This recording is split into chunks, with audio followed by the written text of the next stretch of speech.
Ang susunod na programa ay rated PG. Ito ay nangangailangan ng patnubay at gabay ng magulang para sa mga batang manunood.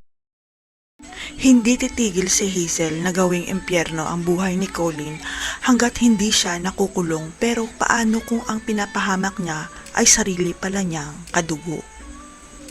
Sa paghamak ni Hazel kay Colin, mapipilitan si Velma na ilantad ang sikretong matagal na niyang tinatago para mailigtas lang ang buhay ng anak niya na dulot ni Hazel. Ang kinakatakot ni Velma na baka may gawing masama si Colin dahil sa stress na binibigay sa kanya ni Hazel dahil hindi ito titigil hanggat hindi nakukulong si Colin. Walang kaalam-alam si Andrea at Jeff tungkol sa sikreto ni Velma at siguradong babaliktad ang kanilang mundo sa oras na malaman nila tungkol sa pagkatao ng bunso nila.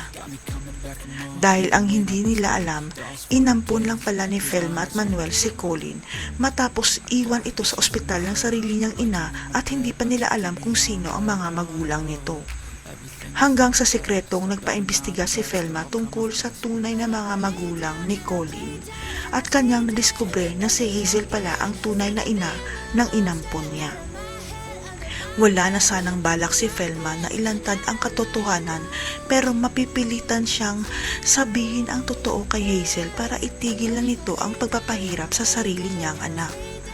Magugulantang ang lahat dahil susugod si Velma kay Hazel at dala nito ang adoption papers ni Colin at sinabi nitong ampun lang namin si Colin at ikaw pala ang tunay niyang ina.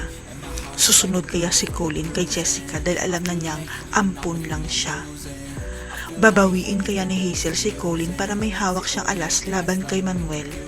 Abangan. I'm the one who's always sorry. The conclusion.